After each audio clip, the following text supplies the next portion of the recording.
Hi everybody, it's Steve Garfield from stevegarfield.com, and I'm here with a good friend, Chapman. Hey Cece. How's it going, man? Very excited to be here. And it's because you have a new book out. I do. Amazing Things Will Happen, a real-world guide to success and happiness. It's coming out at the end of the month.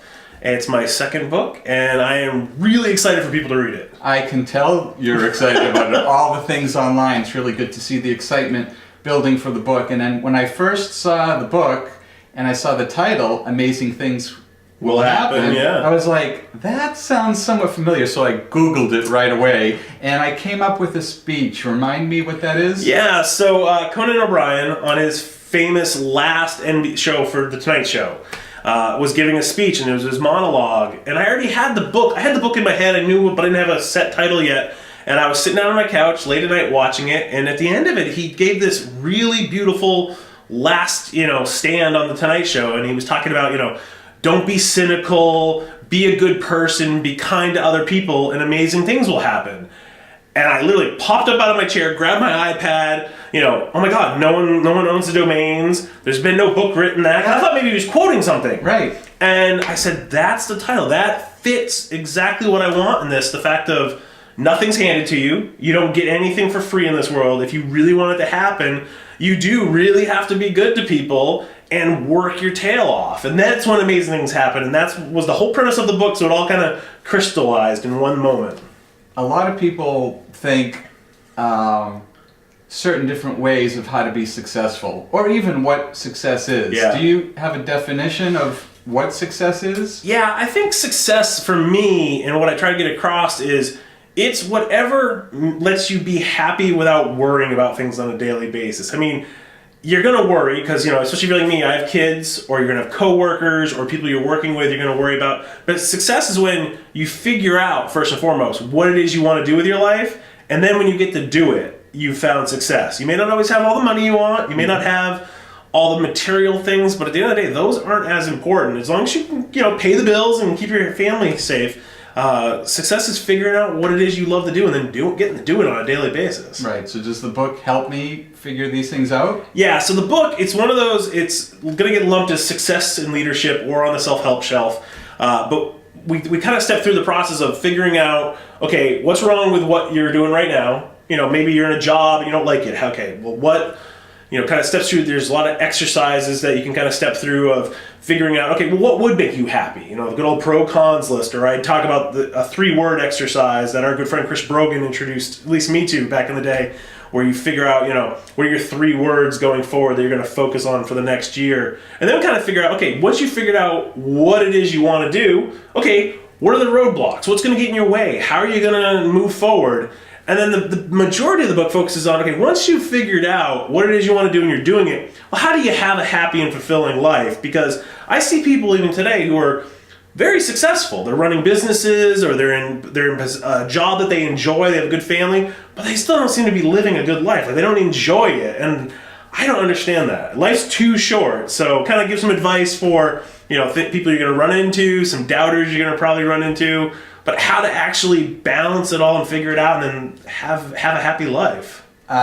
Okay, so we're young, relatively young. How can you write a book about life when you seem to be young? Yeah, so I'm 38 years old, and the entire time I was writing the book, I kept saying, who am I to give this advice? And it's so funny because being a humble New Englander, up front I have this big disclaimer that says, listen, this is all advice and mentorship that I've gotten from teachers, friends, family, managers over the years, and I don't have all the answers. But I'm sharing what I've learned so far, that because people have asked me for years, Cece, you seem really happy. What's the secret formula for you? And honestly, I wrote it.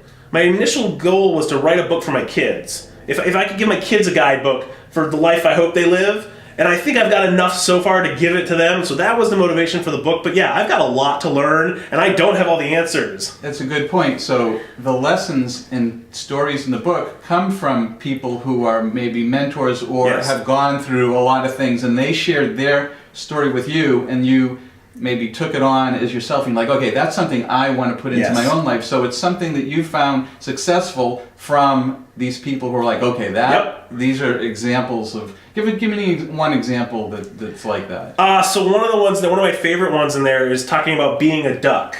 And the philosophy of being a duck is, if you've ever seen a duck out in the rain, it doesn't care, right? It lets the water wash over it because it's a duck. And it's cold too, and it's fine in the water. Right. It's so weird. There's things in all of our lives that we run into, especially people who work in an office environment where there's decisions made or things that happen that you don't agree with. But you get to a certain point where you realize, you know what? I can fight this, I can argue, but it's not going to change it. Because this is especially true if you're in a 9-to-5 job where you have people above you. They make decisions, and you may not agree with it. But, so you have to think like a duck and just let it wash over you. Realize, you know what? This isn't a fight I can win, so it's not worth my time, energy, and frustration. So I encourage people to act like a duck and just let it wash over them. And I saw something the other day on my blog, quack, which was funny because I was upset. I was like, Cece, just quack. I'm like, they read the book. They read the book. Yeah, that's cool. So that's one of my favorite ones about being a duck. So as we are recording this, the Kindle version came out, and the electronic version is out, and the hardcover's coming out. So reviews have started to come in. Yeah. And one that I read, probably one of the first, is Don Martelli, who wrote his review to you. It was a letter to you. It was very beautiful. It was a great review. I'd never seen a review that was like that. And as I read through, he gave a lot of points in the book, like hints of what's going to be in the book. And I was like, oh, that seems cool. That seems cool. What? Eating a sub or something? A sandwich? So there are these things from the book that he really liked. So tell me how you felt about that review from him. Yeah, so Don is someone I know strictly online. I don't know, so he's not like a close friend. So when he wrote this Dear Cece letter, it really touched me, talking about his dad and his father who passed away. And it was really, because he wrote this review, and it was kind of inside baseball, because he mentioned a lot of the top, where if you have read the book, it's like, oh, yeah, cool. But if you haven't, you don't know what it is. And I kind of loved it because it kind of piqued people's interest.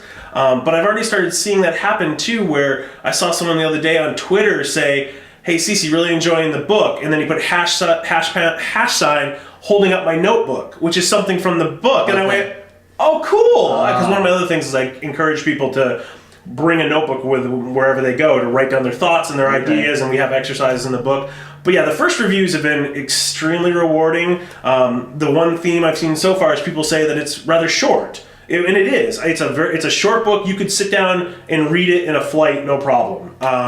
But I think it's also going to be one of those things that people are going to go back to it, or they're going to dog-ear it or mark it up. I didn't want to put fluff in it. I mean, there was times when, we all know a thicker book looks better on a bookshelf, and our publishers would love that, but I didn't want to put any fluff in it. I wanted to cut right to it. So literally, some of the points are 3 or 4 pages long, and that's it. And that's why there's 35 chapters in this little book, because but I wanted all these points. I didn't want any fluff or filler, so it's definitely something that I hope people sit down and read once and then go back and go, oh, what was that point he said? And grab that and dog. That's my hope and goal, but we'll see. But yeah. Another comment I read is someone said, I'm reading the book, or I read the book, and it sounds like, Cece, you're talking to me. It doesn't sound like some professor like trying to teach you theories and everything. It's more of you just talking to a person, and I think that's pretty cool. That's how you wrote it. That's exactly how I wrote it. I mean, it's in my vernacular. There's a naughty word or two here or there. It's a very personal book. I mean, one of the first full chapters, and it's the longest one in the book, is my journey, where I thought I owed it to anybody reading the book to know where I came from, to understand my own journey, because then it kind of gives them an appreciation of what I've done. And it's kind of funny because my daughter, who's 11, read it the other day, and I said, anything you didn't know? And she's like, there's a couple stories in there I didn't know about, which was kind of neat to see. And I think, especially in today's world where we have friends online, it's going to be fascinating for people to read it who may only know me through Twitter or through a podcast or something, or have done business with, and go, I didn't know that you did theater, or that this or that. So it's a very personal book, and I'm glad to hear those early reviews saying it's personal, feels like he's talking to me, because that means a lot. I can't wait to record the audio version, because then I will be talking to everybody, which is coming, of course. But yeah. Okay, great. So if people want to learn more about the book, where do they go? You can go to amazingthingswillhappen.com, and that'll have links to everything imaginable. And the book will be everywhere in the world on store shelves November 27th. So I'm excited about it. All right. Cece, thanks, Steve. Thanks a lot. Thanks, man. Awesome. All right.